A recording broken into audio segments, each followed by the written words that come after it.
What's up, guys? Today I wanted to talk about a really popular topic, and that's nutrition.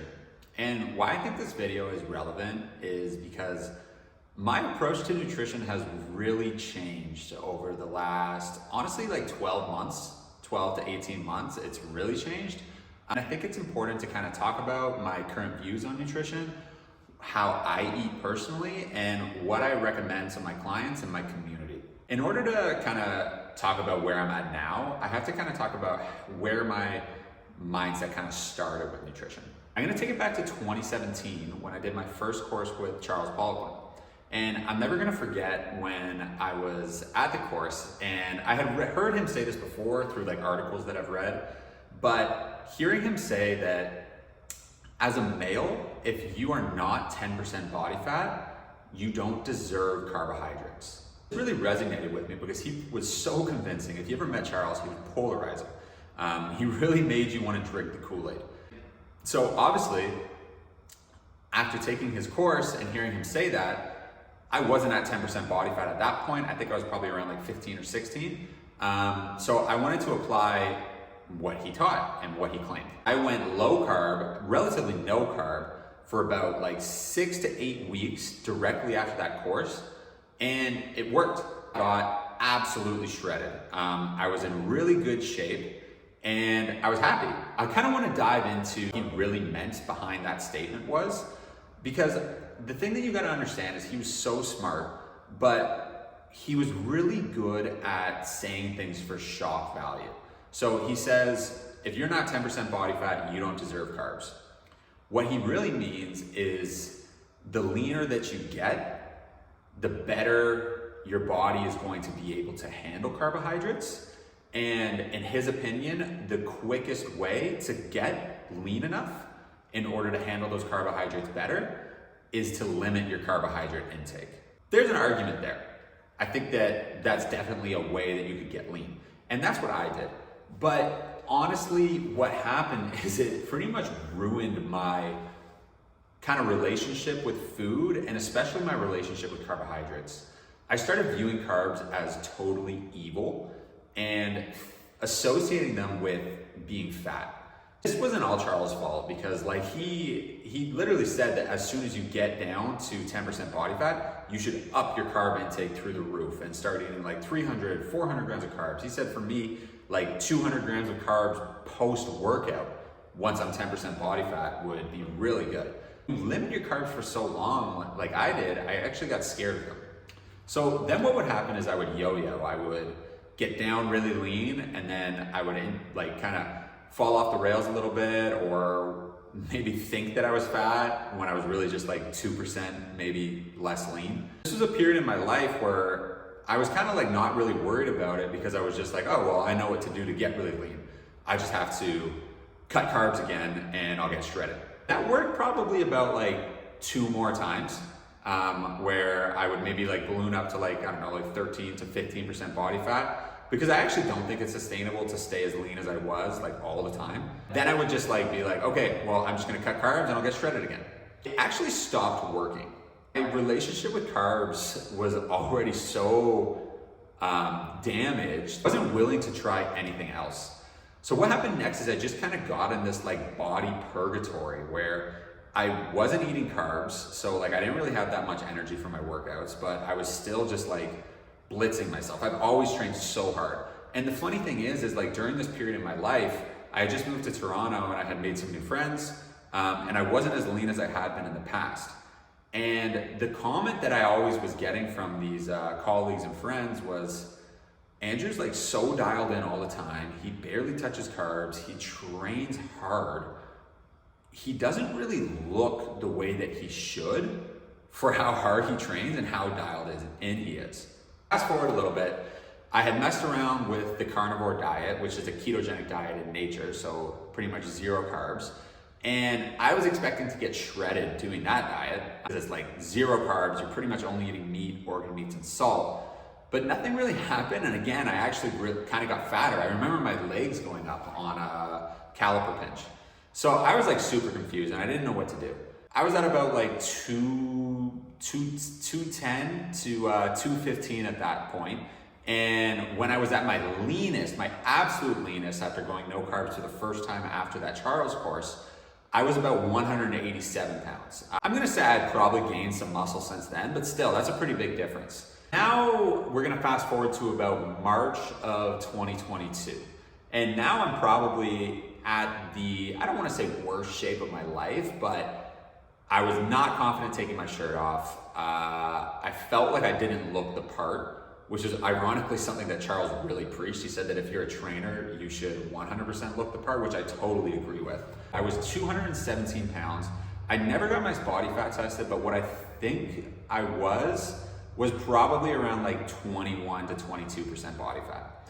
Not feeling great, looking super inflamed, not confident when taking my shirt off. It was just not a great time in my life. The funny thing is, like, I was literally the definition of insanity. I was doing the same thing over and over again and expecting a different result. I was just like, oh, I want to get lean, let me cut carbs. And that really wasn't working anymore. And I'm gonna talk about why I think that wasn't working in a little bit. But before I talk about that, I wanna talk about the carnivore diet again. What's interesting is now I'm 217 and I go to Costa Rica with my girlfriend. And while I'm in Costa Rica, I actually run into Paul Saladino. I see him at a gas station. If you guys don't know who that is, he's the guy who wrote the Carnivore Code. He was Carnivore MD on Instagram for a while. He's probably one of the people who've researched the carnivore diet the most. His backstory is that he had horrible eczema, a lot of skin issues. I think he also had asthma. And long story short, the carnivore diet cured his skin issues. I'm a big fan of his. He's a big fan of healing the root cause. And his general thesis and theory is that most disease is just manifested in the body, can really be attacked and cured by fixing the way we eat. I remember when I first read his book, I loved it, and he was a huge advocate of pretty much just eating meat, organ meats, and salt. He ate no carbs. He was totally ketogenic, 100% keto. And then I wasn't really following him along that closely for a while. But then when I saw him at the gas station, or I think it was a grocery store or something like that, he looked absolutely jacked. He was shredded, tanned, he looked like a different person, because when I remember following him before and reading his first book, he kind of just looked like a skinny, skateboard dude. He looked a little bit weathered, honestly, face sunken in a little bit, which is kind of, again, a testament to a completely ketogenic diet. I don't really know many people who look really good on a keto diet. So I see him, and then I'm walking away, and I'm thinking, and I'm with my girlfriend, and then she pulls up his Instagram and shows me he's eating mangoes and bananas and putting honey on everything and talking about how he eats 300 to 400 grams of carbs a day. And I'm like, holy shit. So I actually DM him, or I think I commented on one of his posts, and I'm like, what's going on? When I read your book, you're like, I don't eat any carbs, plants are bad, I'm fully keto. Now I see you crushing all these carbs, eating all this honey and fruit, and you look unreal. So what changed in your mind? You've obviously changed your diet. He hit me back and was pretty much the tough thing about writing a book is that your thoughts and your views kind of get cemented at that certain point in time. You're just saying that his views on an optimal diet have now changed. So I started diving in a little bit more to some podcasts and some blogs of his where he talked about this more, and it really resonated with me because I think I did the exact same thing to myself. He actually explains that he was long-term ketosis for a while in the full carnivore diet, and then he got blood work done, and numbers weren't where he wanted them to be. He wasn't sleeping that well. His legs were cramping up a lot while he was doing activities, and he had to supplement with a ton of electrolytes, and he just wasn't feeling that great. And because he's a good practitioner and he's good at what he does, and he walks his talk, he thought that was a good time period, even though this guy literally wrote a book about going full carnivore. Ketogenic diet is the best diet for humans. Now he was like, okay, well, something's not working, so let me see what I can change. Started introducing carbs in what he views as the least toxic form, which for him was fruit and honey, maple syrup, and some raw dairy. And I mean, he looked unbelievable. He explains this, he actually gave himself physiological insulin resistance. So usually when you think about insulin, it's the hormone that your pancreas makes in order to kind of move carbs around or glucose around in the bloodstream and get it to different cells. And I was always taught that you want to be insulin sensitive. Charles actually taught that like going low carb was the way to make yourself insulin sensitive, because you kind of like deprive your body of this glucose response. You're not making a lot of insulin, and then when you do eat those carbohydrates or introduce them back in, your pancreas produces insulin, and your cells are very sensitive to that insulin because it's not something that is exposed to a lot. That works until it doesn't. And this is what happened with Paul Saladino, and I think this is also what happened to me. We actually went so keto for so long that our body didn't know what to do with the glucose when we consumed it, so we made ourselves insulin resistant. Paul explains how when he did his blood work, his sex hormone binding globulin went like through the roof, which in turn brings your free testosterone down. I didn't actually get my blood work at this time where I was like 217 pounds and like super inflamed and super fat. But I'm gonna go out on a limb and say that that's probably also what happened to me. Now this really got the wheels turning. And this was also at the same time where I was starting to intern under Ben Prentice. And he kind of piqued my curiosity because he's a guy who came up under Charles, but he eats like, I don't know, like 300 plus 400 grams of carbs a day. He does not eat keto at all. And if you look at all of Charles' disciples, which Ben technically is one, I think he's got like the best physique of all of them. The thing that he always told me was, he was like, show me one guy who looks really good who eats that way. And obviously there's gonna be like outliers, but that really got my brain turning again between that and Paul Saladino, talking about his experience introducing carbs back in. So I was like, you know what? Whatever I'm doing isn't working, so let me put the carbs back in. Now, I'm not like fully in agreement with everything that Paul says. I'm in agreement with a lot of things. So I did start eating a bunch of fruit. I did start eating a bunch of honey. I also added in rice, sweet potato, and white potato. So those were my main sources of carbohydrates because I'm gluten-free. I don't really like to eat like quinoa or like lentils or chickpeas or anything like that. So those were the carb choices that I chose. What happened next is I pretty much didn't change anything else. I trained the same. I was walking a lot, but I'm always walking a lot. I'm training, I'm always on my feet. I literally did the same things that I always do, but I went from 217 pounds at about like 20 to 23% body fat, I'm gonna guess, down to 192 pounds at, I think Ben pinched me at about 11%. Which is like really lean, and I had like a good amount of muscle at that body composition. Literally, Ben and I were talking at the end of the summer because I interned for him for the whole summer. And it's funny because when I first got there, I told him that it was always this pipe dream of mine to be over 200 pounds, but under 10% body fat. And he was like, looking at me at the beginning of the summer, he was like, not gonna happen unless you hop on a cycle.